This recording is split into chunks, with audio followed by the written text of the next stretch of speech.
Today is September 29th, 2022. I'm Cameron Wood here at the Ohio History Connection with Mark Matson, and we're going to talk about his work with the Shepherd Initiative. Mark, can you please say and spell your name for me? It's Mark Matson, and it's Markmatson. Thank you. Where and when were you born? I was born in Denver, Colorado, in July of 1955. What brought you to Columbus? Well, part of my journey involved going to seminary. I'm studying to become a Catholic priest, and something happened to me in the seminary that was completely off the radar screen, which was, one, I met my first other gay men. I had never spoken with anyone who had the same sexual orientation I did. Certainly didn't expect it at the seminary, and I fell in love with one of them. That was the most unexpected thing. And it took me 2 years to figure out what to do with that. And the decision was to follow my love to Columbus, Ohio. It was definitely not a place that was on my grand scheme of places to settle in after going to college in Washington, D.C. But that's what brought me here, and that was 40 years ago. Mm-hmm. So Columbus is your home now? Columbus is my home. I've lived 2/3 of my life here. Well, I'll let you start with where you want to start, and then I'll kind of fill in with some questions. Does that sound good? Yeah. So we're here today to talk about something that I gave a lot of my life energy to, called the Shepherd Initiative. And the Shepherd Initiative came about following the murder of a young man named Matthew Shepherd in October of 1998. Matthew was a student at the University of Wyoming in Laramie. And was gay, and he went to a bar in Laramie. And after he left, he was followed home by two guys who decided that they didn't like him. And he ended up being strapped to a split rail fence somewhere outside of Laramie and savagely beaten and left to die. And he did die, strapped to that fence in Laramie. Of course, that got the nation's attention. That was all over the country. But it particularly hit people like myself, because that could have been me that had left that bar and followed out by two guys who didn't like what I was all about. So that really, of course, struck me. But Matthew was part of a family that was Episcopalian, and his funeral mass in Laramie was at an Episcopalian church, and it was picketed by Christian protesters from Westboro Baptist Church, which is in Kansas. And I was shocked by the signs that they held outside that church. The one that just seared in my memory is "God hates fags." That I couldn't imagine the word God and hate in the same sentence, let alone being held at a funeral by quote-unquote fellow Christians. That's what really hit me. And it made me angry. In fact, I can feel the emotion now.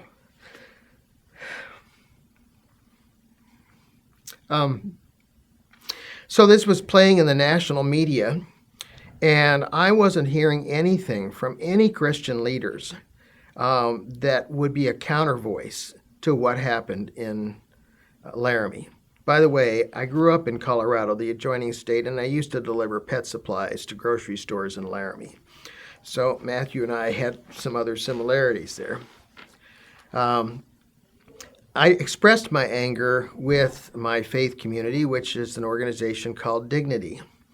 Dignity is and has been for over 50 years now, a group that advocated for full inclusion of LGBTQ people in the Roman Catholic Church.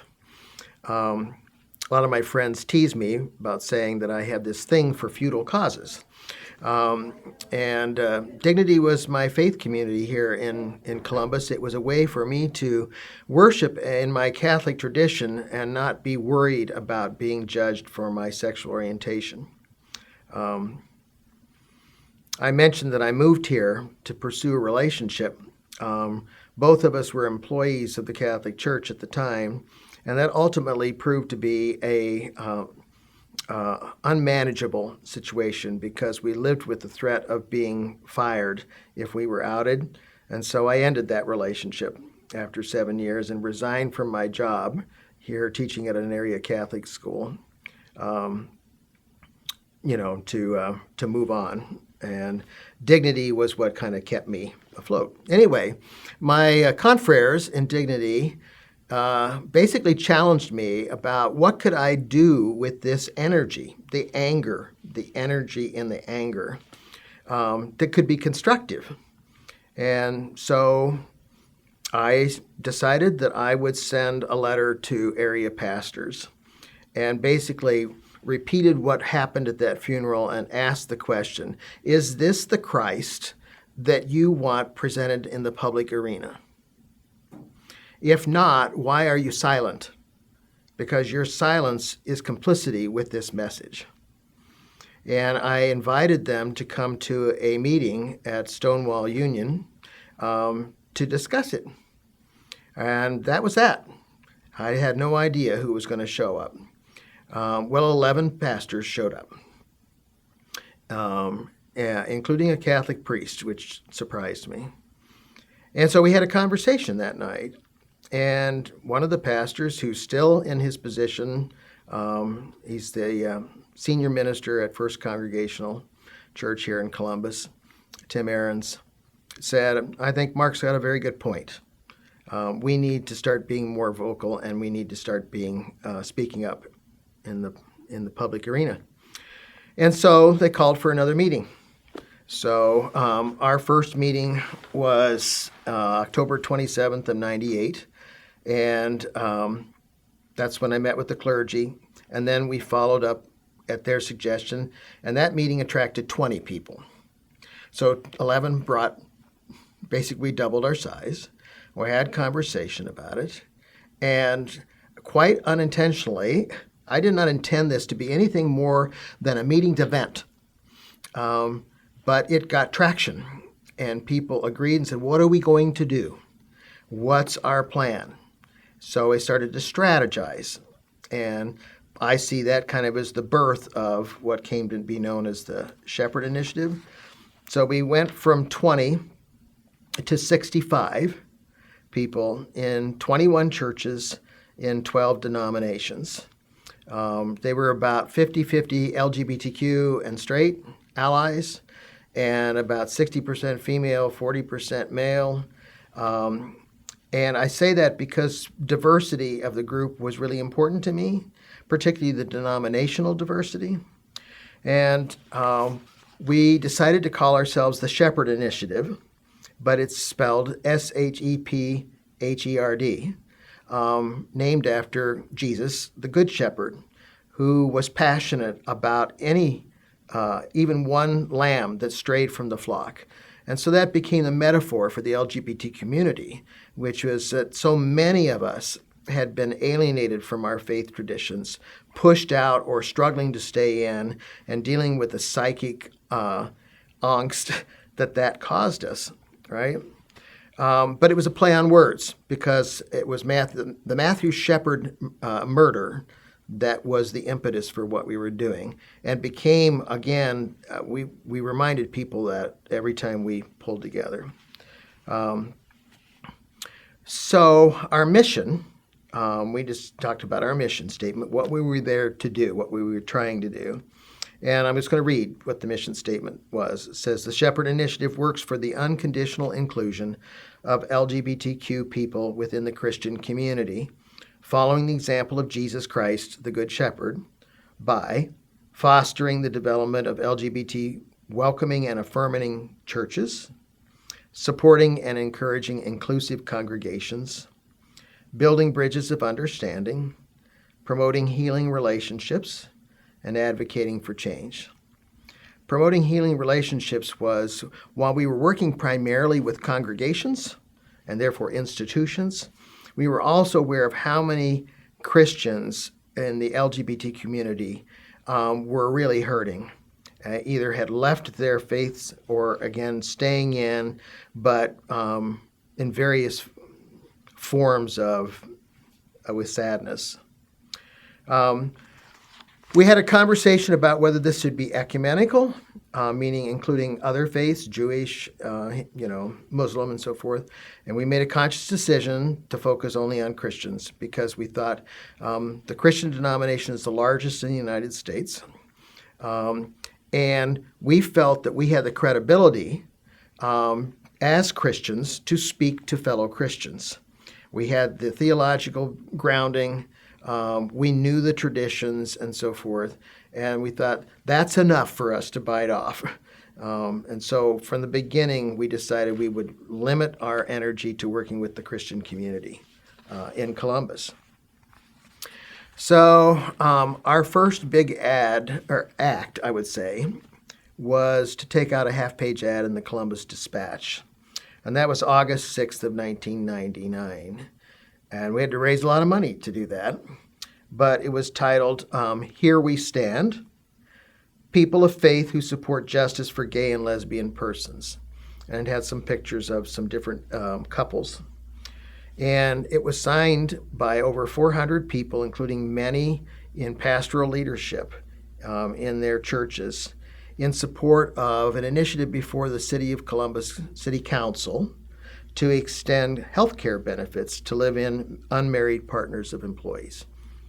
And there had been the usual clamor from some Christians in the community in opposition to that, and we became a very vocal counter voice to that. And that was part of our purpose, was to balance the message.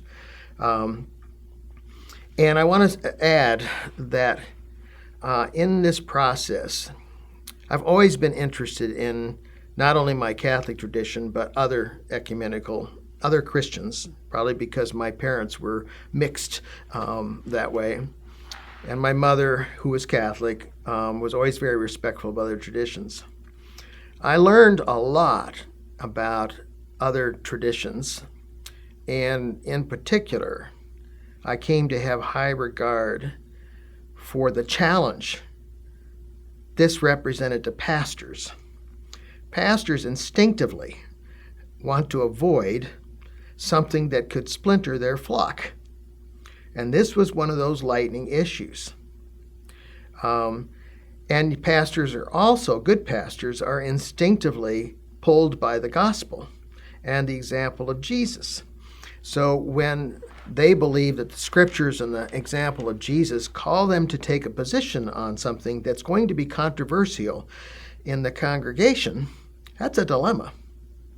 And I met a number of men and women who displayed what I considered to be real courage. So by putting their name on this ad in the Columbus Dispatch, that was no small thing. And some of them made it clear that they were signing as a reverend with no association with their denomination because they knew they couldn't speak for their congregation. And some had discernment within their congregations to say, can we speak as a whole, or am I speaking as an individual? But even that prompted conversation in various congregations, which was part of our goal, was to get people talking about this thing nobody wanted to talk about. So that was our first act, just doing that. And I remember thinking, wow, this is cool. I didn't think we could do something, but it shows where I couldn't do that. I couldn't afford to take out a half-page ad. And even if I could have, it would only have represented me. It was the collective of people who resonated with my initial anger and my initial question about, do you want the Christian faith to be represented by the people of Westboro Baptist Church or not, that created energy. So that energy led to an ambitious goal to hold a conference. here in Columbus, and we called it Amazing Grace, Reconciling Christianity and Homosexuality. We chose the word Amazing Grace because it's a hymn that transcends all denominations. And the story behind it is even more compelling, which is Amazing Grace was written by a preacher in Virginia who was also a slave trader. And when he was home one time, his wife gave birth. He was there to witness the birth of his first child.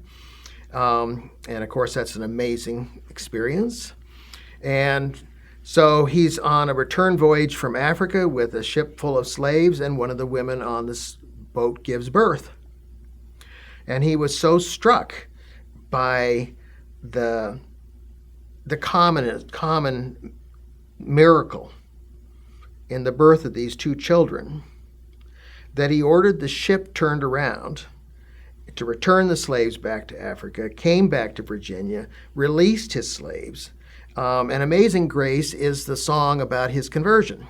Amazing grace, how sweet the sound that saved a wretch like me. I once was lost.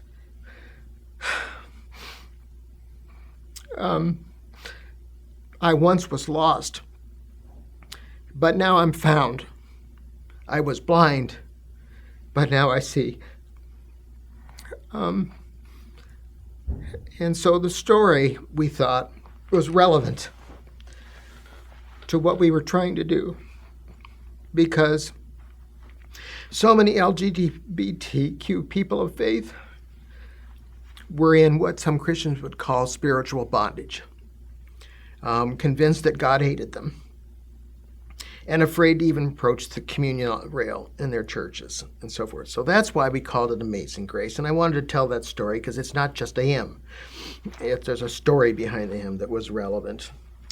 So that conference was held September of 2000 at First Community Church here in Columbus, one of our largest congregations.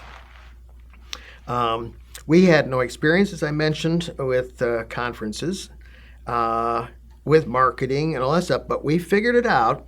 The way I feel about it is that God brought to this group people of various skill sets. And one of them was in public relations, somebody in marketing, somebody with good finance skills, and so forth. And I brought organization skills. And so we set out to do this thing. And to our amazement, we had 341 people sign up for this conference from 12 states as far away as California. And that was more in the days of the kind of infancy of social media. But the word got around. And that response said to us, there is real hunger for this. There are lots of people who are struggling with this whole issue. And we invited the Reverend Mel White to be a speaker. He was the ghostwriter for Jerry Falwell and Billy Graham, and eventually was a minister himself who came out and was fired from those jobs. We invited a woman named Peggy Campolo, who was a significant leader in this issue, in particular in the American Baptist Church. And then Thomas Gumbleton, a Roman Catholic bishop from Detroit, came down to speak. We got a letter of endorsement from Judy and Dennis Shepard from Wyoming for the program, and from Matt Habush, who was the Columbus City Council president, and the Reverend Kenneth Price, who was the bishop of the Episcopal Diocese of Southern Ohio. So it was a thrilling event. Sold out. And we had all kinds of protesters outside the church. We even had a crisis management plan in case there was violence that broke out. That's how sensitive the topic is. Thankfully, we didn't have to put that plan into place. When it was all said and done, we had $10,000 left over. And I thought, how in the world did we manage to do this? We didn't even know what we were doing. For me, as a man of faith, I felt this is a sign that this work needs to continue. So it was seed money for what we were going to do next. We eventually applied for and secured funding from the Tide Center Foundation of Pennsylvania, who believed in our work, so that gave us more cash to work with. And that led to our second conference, which was on June 14th of 2003 at the Adams Mark Hotel. So we moved from a church to a hotel. It drew 423 people from 10 states. And this time, our speakers included Judy and Dennis Shepard. That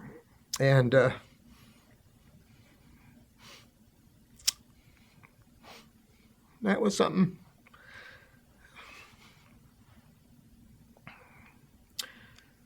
I get choked up about it because I'm meeting the mother who lost her son in a very hateful, religiously motivated crime. It was powerful to hear her speak, and an honor to meet both of them. But it was important enough to them to travel from Wyoming to Columbus to be a part of this. So at that point in time, 1998, we started. This was 2003, so we'd been going for about 5 years, and other things were going on at the same time. So here's an example of some of those things. We helped prompt a conversation at the Columbus Metropolitan Club that invited some of our pastors and Christian pastors to debate on the blessing of same-sex marriage. That was big to me. I was a member of the Columbus Metropolitan Club at the time and didn't think they would go near a religious issue, but they did. So I thought, okay, this is great. We're getting people to talk about this.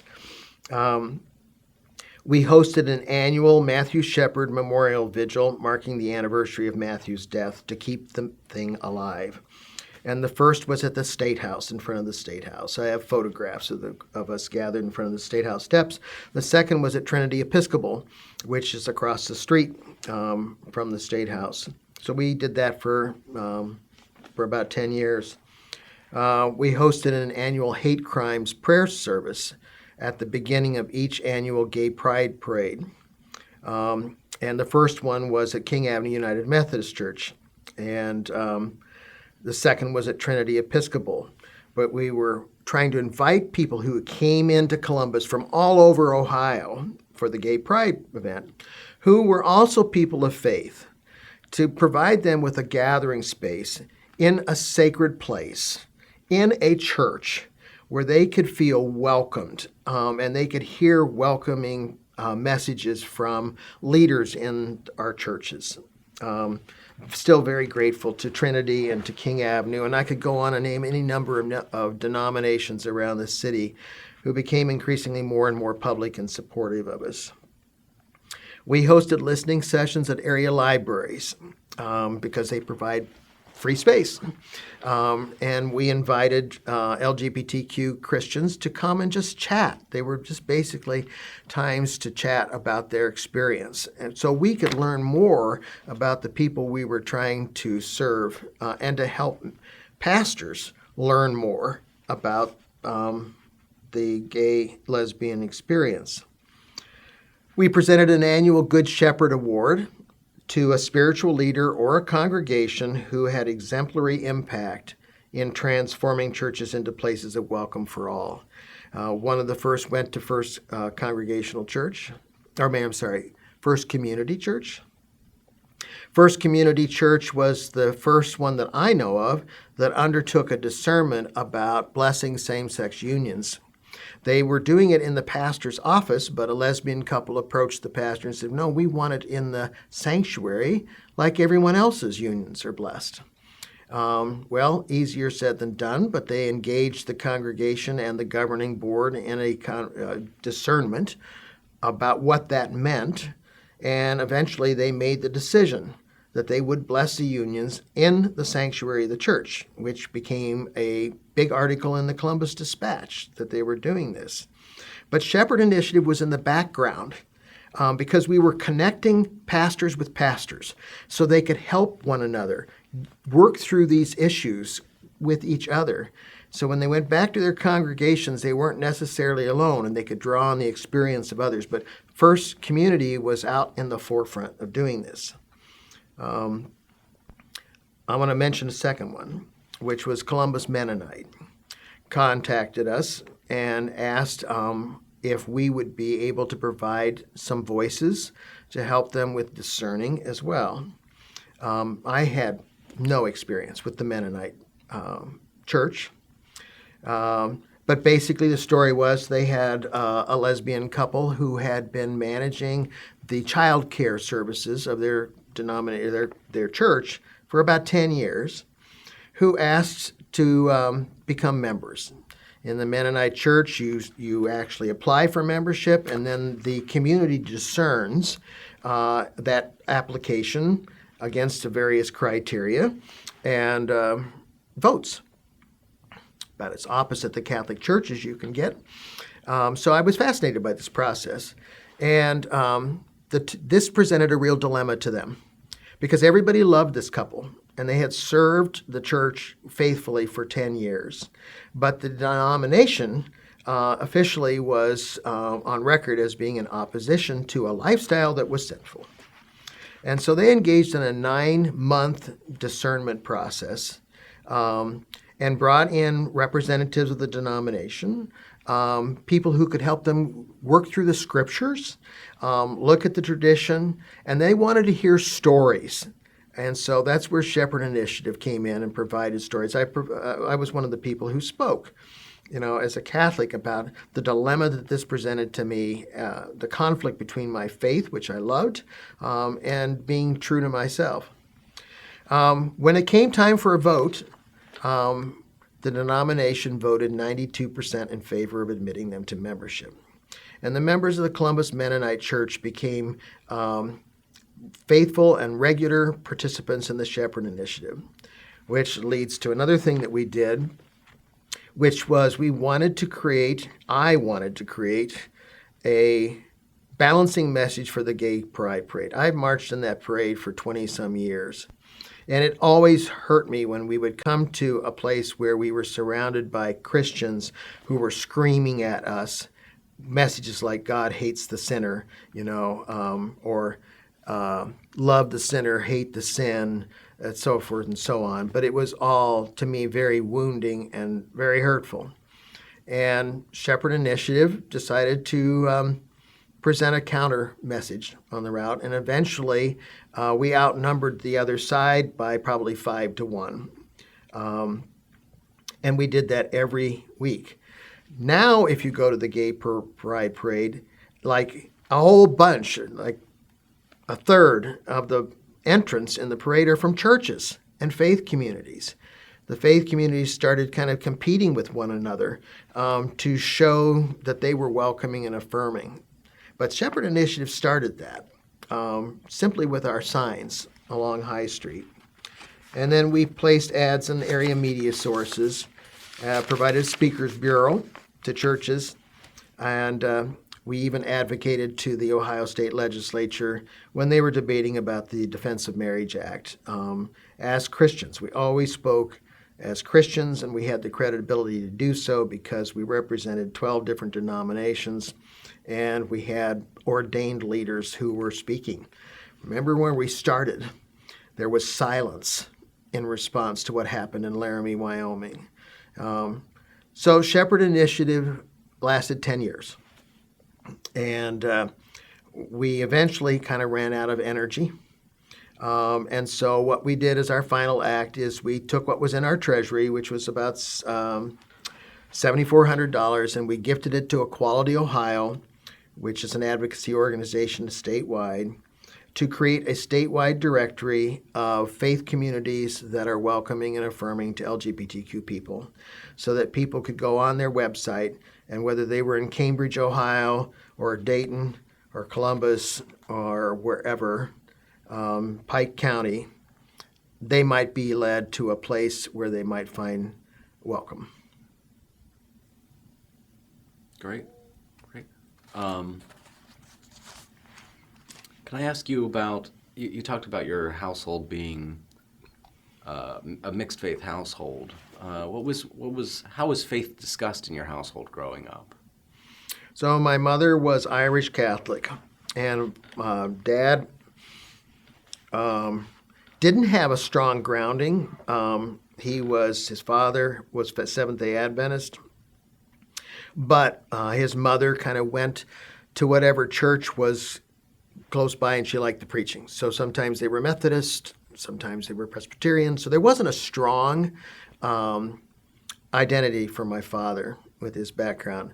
My mom, however, she was just absolutely grounded in her Catholicism. And so Dad converted. I don't know if he fully converted, but he went to church with us, and I had no indication that Dad was disingenuous. But Mom, my mother, something happened when I was around the time, shortly after I was born, in the Catholic Church called the Second Vatican Council, which was a huge watershed event in the church. And part of it was to open the church up to the modern world, and that included ecumenism.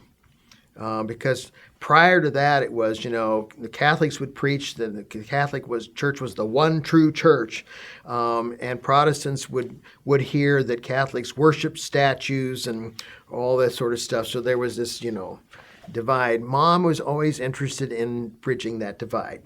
The people on one side of us were Presbyterian, the people on the other side of us were Calvinists. And so Mom, in her own way, was literally reaching across fences to look for common ground. So I inherited that. And I have 20 years of Catholic education in my background. And all that was through the development of the Second Vatican Council. I studied to be a priest. And that was a strong value in my religious training as well. So I think that predisposed me towards what happened here. Right. You come to it honestly, to bridging divides. Right. So what was your goal, always to become a priest and have a church? Or was that your goal with your theological training? I'm smiling because I had mixed motives. Some people know what they want to be when they grow up, and they go and they do it. I really wrestled. I changed my major 3 times. I got a degree in geography and urban studies. I'm not sure what I thought I was going to do with it, but I needed a degree. And then I tried. I worked on Capitol Hill in D.C. and decided I didn't want to be a politician. I moved back to Denver and entered business school to get an MBA. That lasted 7 weeks. I was completely out of my element. So I quit that, and then I worked as a shepherd, interestingly, on a sheep farm, a ranch in Colorado for a year. And during that time, I decided that the priesthood was my calling. I think I had a genuine calling. I think, as you can see in this interview, I feel passionately about my faith, and Jesus is kind of my hero. But practically, I knew deep inside I was not wired like I was supposed to be. My body was not responding to stimulus the way it was supposed to be. And I knew that in grade school. Boys were talking about the girls, and I was interested in the boys. That was all held deeply inside. I was scared to death about it. And so I knew I couldn't marry. Marriage was not an option for me. Thankfully, I had that wisdom to not pull a woman into this dilemma with me. But I was Catholic, and so it's a celibate clergy. So this wasn't going to be, people wouldn't ask those questions. And I would be a hero in an Irish Catholic background, going off to every family needs to produce a vocation. So I was the youngest child. Mom would get her satisfy that duty and so forth. So that's why I went off to the seminary. I think God has a sixth sense of humor. I went off to that seminary, which the first year in preparation for priesthood, it's something called novitiate. So novice, you're new at this. And it's a year dedicated to really testing your vocation. The novitiate was in 1,600 wooded acres in northwestern New Jersey, out in the middle of nowhere. And there were 13 men in my novitiate class. 11 turned out to be gay. Now, what are the odds of that? And it was the last place I thought I would run into kindred spirits I could talk to. So ironic. And it's almost like I needed a sacred space where I would feel safe enough to actually come to grips with this. But I also felt that God was saying, you got to deal with this issue. You are not going to go into ministry and run away from yourself. You have got to come to terms with who you are. And I fell in love. And that was such an incredibly rich and good experience to be loved by another person. I thought, this can't possibly be sinful. It just can't be. And God made me this way. I didn't choose this. I've tried everything to change who I am, and all it's done is cause me depression. So it was a sacred moment for me. And it was physical. And we need to be touched. We're human beings. We need to be touched. And I had denied that all through my adolescence and college. When most people are really exploring their sexuality, I was Zippo sort of thing. I did go to the Catholic University of America in Washington, D.C., which didn't help. And so those 2 years in the seminary, I did go through a discernment process. And I was fortunate enough to have a spiritual advisor who never judged me, but asked lots of good questions. And he eventually said to me, after second year, the man that I fell in love with left after the first year and returned to Columbus, Ohio. The second year really tested our relationship, and we exchanged letters all the time. That was before email. He said, you need to make a decision. This is not fair to you or to the religious community I was a part of. And it's not fair to Michael. And so I went into the chapel to pray for guidance and just said, God, tell me what to do. In a Catholic church, there's a sanctuary candle that represents the true presence of Christ, meaning that the Eucharist is in the tabernacle. So it was me, the tabernacle, that light in a dark chapel, praying at night. And what came to me was this. Said, Mark, I don't care what you do. I don't care if you're a priest. I don't care if you're a plumber, a politician, a policeman. You're all peas. And I said, I don't care. All I care about is how well you love others while you're doing it. And probably the only time I remember God speaking directly to me, but that wasn't me. That wasn't my voice. Because I wanted an answer. Tell me what to do. That didn't answer my question. I could stay in the priesthood, or I could move to Columbus, Ohio, and pursue this relationship. God was basically saying, I don't care. You have opportunity to love one way or the other. So I decided to leave the seminary because I needed the experience of giving myself to another human being. In order to learn what this thing called love is about. And that's what brought me here. So that's a long answer to your question about the ecumenism. Do you stay in contact with the rest of your classmates from Boston? Yes, one in particular, which was only of the 13 of us, only one actually became ordained. Mm-hmm. That's the one I keep in touch with, who is now in retirement in San Francisco, California. So out of the 13, only one went on to become a priest. Mm-hmm. So the discernment process worked. then that hurt out. Yeah. So you moved to Columbus to pursue the relationship. Where did you find a church when you came here at first? So I became, my position was called Director of Campus Ministry at DeSales High School on the north end of Columbus. My job was to help the school live up to its mission as a Catholic school because it had been criticized as being no different than Beechcroft, the public school across the street, by some of the pastors. And so I took that job on. It was the first of its kind in the diocese. I did very well with it. But remember, I had just come out. And my partner at the time was assistant superintendent of the Catholic school system, highly regarded. And secretly, many people were very loving and supportive of us as a couple. But we knew and we lived with the reality that if one person were to raise an issue about us or to point the finger, that it could quickly unravel. And I eventually decided to leave DeSales because I did not want to bring shame on the school, nor did I want to go through that myself. I had been blackmailed,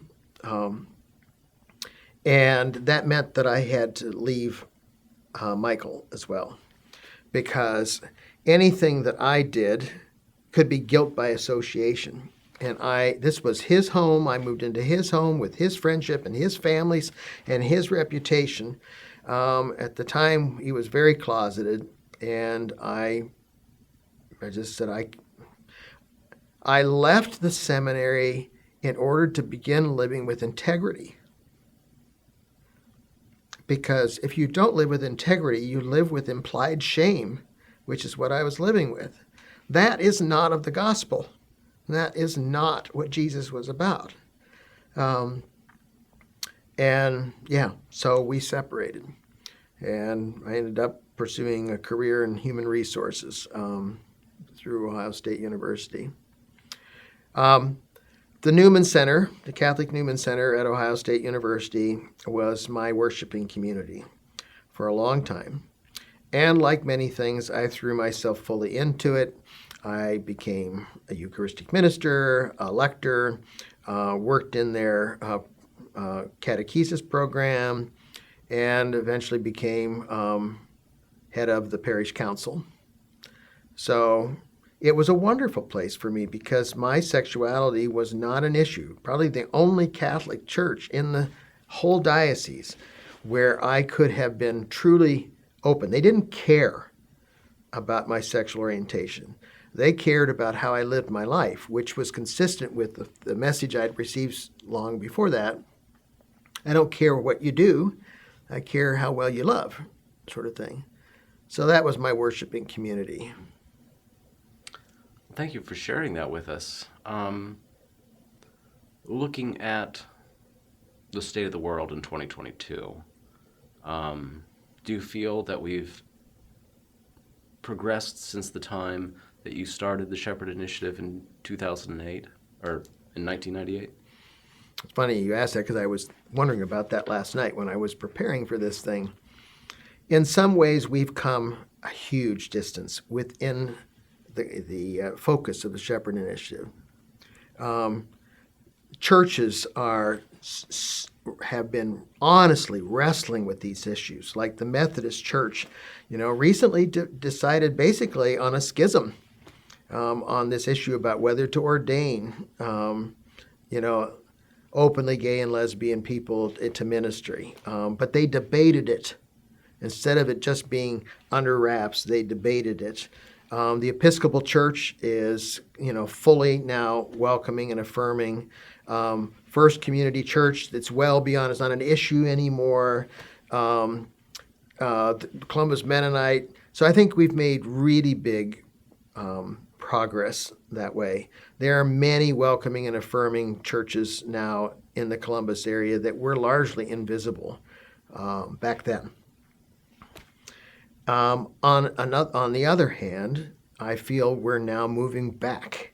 We're seeing a backlash from conservative Christians who have consistently held that this is not in accord with the Scriptures and is morally wrong. So I'd say the majority, not all, but the majority of evangelical Christian churches I think are pissed off about this, and I think the U.S. Supreme Court's decision to legalize same-sex marriages was probably the last straw. So we're seeing a countervailing, maybe in kind of my reaction to what happened in Laramie, Wyoming so long ago, which was anger. This isn't right. This doesn't reconcile with my understanding of who Jesus is. Maybe this is happening for Christians on the other side. It saddens me a great deal to see the division within the body of Christ. But then my family roots are in Ireland, which has been torn apart by sectarian disagreement for a long, long time. So, it's sad, but it's been a reality with us for centuries. During this process, I met a pastor named Glenn Schwertfeger, who is pastor of Maynard Avenue United Methodist Church. It's in the campus area, I think on Indianola and Maynard. He's a pastor at the time of a small congregation. He's still in the Columbus area. But his conviction in studying the scriptures was that what Shepherd Initiative was doing was right on and was in accord with his understanding of who the person of Jesus was and his witness in his public ministry. And he had this small, struggling congregation. And so he took on the challenge of trying to address this issue. He felt, like many Protestant churches, they're not guaranteed a congregation like a Catholic church is in a way, which is geographical. And the congregation is dwindling. So in the process of affiliating with Shepherd Initiative and becoming more vocal in this issue, one of the congregants who was affluent and a key supporter of resources for the church said that if he didn't stop, she would leave and she'd take her money with her. That's not a moment that a pastor wants to have, because the fact is that a church in a way is a business. And you have to have more money coming in than you're spending, et cetera, and that comes from people, and your preaching and so forth and so on helps fill the pews, etc. Glenn prayed about it, and he decided that he had to follow his conscience on the issue, and so he did not cease and desist per her demand, and she left, and she took her money with her. And he told me it was kind of like a scene out of The Wizard of Oz. Ding dong, the Wicked Witch is dead. The congregation said, thank God we don't have to live with this anymore. We'll figure this out. And the congregation, 2 years later, had tripled in size because they became much more welcoming and affirming and open to the community around them. And the student population grew significantly. And I, to this day, have deep admiration for him because that took courage and integrity. So he's kind of a hero, but he's representative of many heroes I met from many different churches. I'm thinking of Redeemer Lutheran over on the east side was another church that was so supportive of us. So, it was a very good experience for me, and I met wonderful people. None of this would have happened without an army of people like-minded who also had the courage to get out there and get on the side of High Street and hold these signs where the television cameras could be or whatever. So I admire that. And speaking of television cameras, the coverage of the Gay Pride Parade often was focusing on what I would call extremes in our community. And in no way, by using the word extreme, trying to say, bad, anyway. But they weren't representative. So seeing a picture of some Leatherman on a float or a drag queen on a float just fed the religious bigotry that I was trying to address. So it wasn't about the people on those floats. They had every right to be on those floats. But the media was focusing on what was most sensational, and it was just reinforcing stereotypes. I was thrilled when finally the cameras were picking up Shepherd Initiative. Ordinary, average people, of different ages on the side holding these signs that said, God loves you and God welcomes all, and so forth and so on. And I remember the first picture I saw in the dispatch, which was just of people marching in the parade, just of people, not, kind of a highlight of one segment of the community. And I thought, things are moving in the right direction. So, kind of in parting, I want to say, express gratitude to my friends in Dignity Columbus. They were the ones who received my anger initially and challenged me to rechannel it in a way that was constructive. And when that began to emerge as something called a Shepherd Initiative, they were there for years with their energies, their legs, their hands, volunteering, serving at the conference, doing whatever they could, marching with me and us in the Gay Pride Parade and so forth. So I want to thank them. They're still with me, and their friendship and their support as fellow Christians have meant a lot to me through all of this.